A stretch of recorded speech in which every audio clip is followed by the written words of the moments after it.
On continue avec le petit 2, les formes de lutte pour l'indépendance du Burkina Faso, avec un petit A, la lutte des peuples, voltaïque, les révoltes des peuples.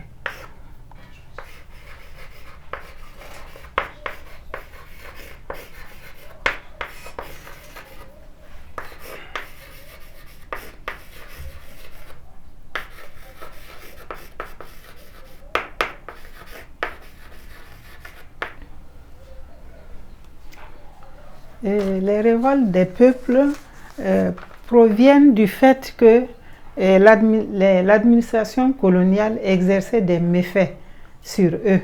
Et ces méfaits, nous les avons déjà signalés dans le cadre général des facteurs internes de la décolonisation en Afrique. Il s'agit des exactions comme les travaux forcés. Sur le plan économique, on peut signaler l'obligation de payer l'impôt de capitation, les salaires faibles, etc. Tous ces méfaits-là entraînent des révoltes de la population et d'autres même vont migrer vers la Gold Coast parce qu'ils voyaient le système anglais beaucoup plus souple que le système français.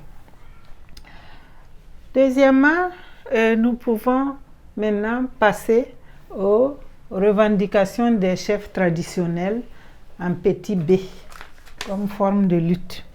Petit b, les revendications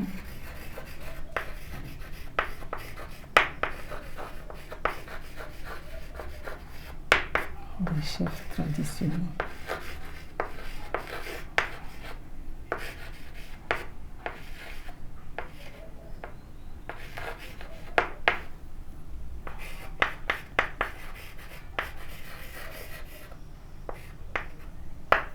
Ces revendications concernent plusieurs points.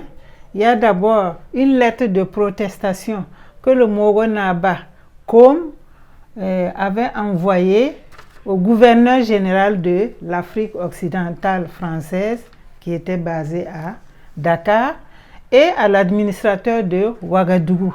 Donc c'est une lettre qui proteste contre la suppression de la Haute-Volta. Ensuite, nous pouvons signaler comme contribution des chefs traditionnels la création du parti politique appelé UDHV, l'Union pour la défense des intérêts de la Haute-Volta, par le Mogo Naba Saga II. Et à la création de ce parti politique, il prône pour la suppression des travaux forcés et pour la reconstitution de la Haute-Volta. Troisièmement, il y a eu la rencontre entre les chefs traditionnels de Haute-Volta et des intellectuels avec le président français de l'époque à Bamako. Et à l'issue de cette rencontre, ils avaient obtenu la promesse de la reconstitution de la Haute-Volta. Cette rencontre a eu lieu en août 1947. Et effectivement, la promesse a été concrétisée puisque la Haute-Volta fut reconstituée le 7 septembre 1947. La reconstitution de la Haute-Volta ouvre la voie maintenant vers l'indépendance totale. Donc, on passe au petit c, le rôle des intellectuels ou des élites.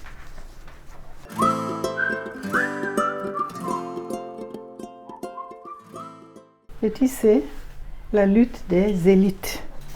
Les élites voltaïques, c'était les intellectuels. C'est eux qui étaient les présidents d'associations, les chefs de partis politiques. Ils vont jouer un rôle important dans la décolonisation de la Haute-Volta. Puisque la Haute-Volta va profiter donc des réformes opérées par la France, réforme qui commence en 1946 avec l'Union française. En ce moment, la Haute-Volta n'était pas réunifiée, mais l'Union française permet que des députés africains siègent à l'Assemblée française. Et les députés qui vont représenter donc la Haute-Volta, même si elle n'était pas unifiée, il y a le Philippe Zenda Kaboré, Daniel Ouézen Koulibaly du RDA, Rassemblement démocratique africain, plus Félix Houphouët-Boigny. Et l'objectif, c'était de défendre les intérêts de la Haute-Volta. Quel intérêt? C'était l'accession, la réunification et l'accession à l'indépendance. En 1948, la Haute-Volta est unifiée déjà et la Haute-Volta va élire ses premiers conseillers généraux et ses députés. Et donc, d'autres députés d'un autre parti politique, il s'agit de l'Union voltaïque, vont remplacer les autres à l'Assemblée française. Il s'agit de Henri Guissou, Mamadou Ouédraogo, Nazi Boni. La Haute-Volta se dote donc de sa première Assemblée nationale.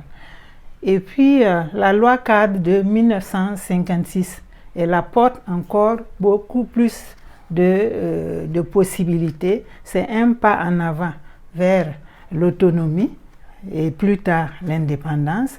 Donc, cette loi cadre va permettre à Daniel Ouézen Koulibaly de devenir le premier vice-président du premier conseil de gouvernement de Haute-Volta en 1947. Le président, bien sûr, c'est un Français. Il s'agissait de Yvon Bourges.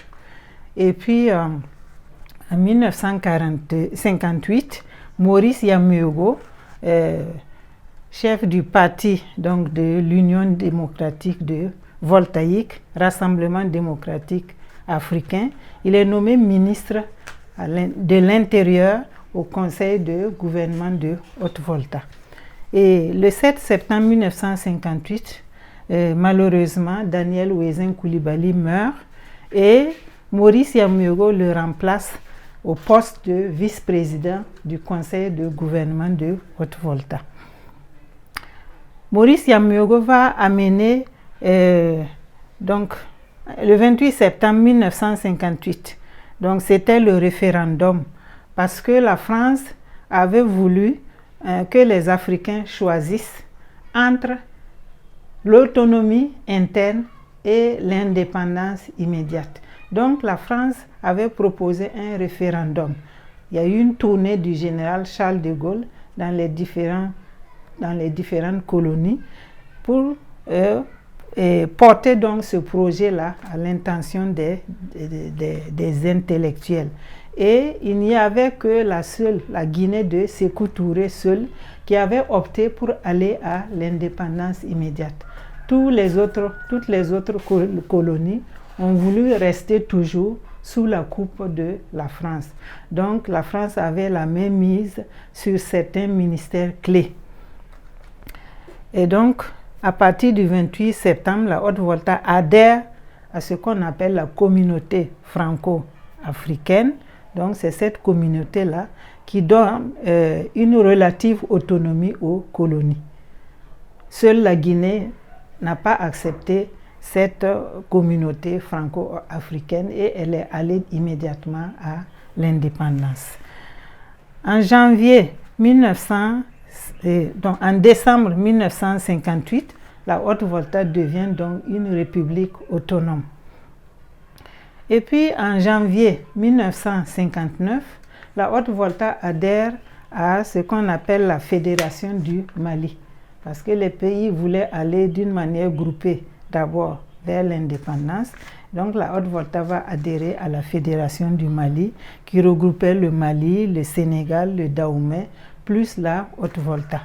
Mais 2 mois après, Maurice Yamuego va sortir la Haute-Volta de la Fédération du Mali et puis pour aller vers, donc pour négocier l'indépendance.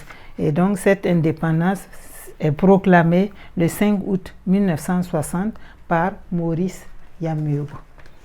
Et immédiatement après sa proclamation à l'indépendance, la Haute-Volta va entrer à l'ONU. Tous les pays indépendants adhèrent à l'ONU pour bénéficier de ses faveurs. Voilà donc comment les intellectuels voltaïques ont contribué à l'indépendance de leur pays. Donc nous sommes au terme de cette leçon qui comprenait deux grands objectifs. D'abord, la décolonisation de l'Algérie que nous avons vue, ça a été une décolonisation violente puisque l'indépendance a été obtenue à l'issue d'une longue guerre de 8 ans.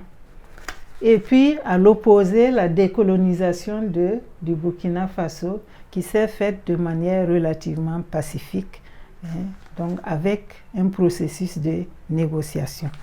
Donc la Haute-Volta est indépendante le 5 août 1960 et depuis, elle subit des mouvements politiques depuis 1960 jusqu'à nos jours. La vie politique est tourmentée par plusieurs facteurs que nous verrons la prochaine fois.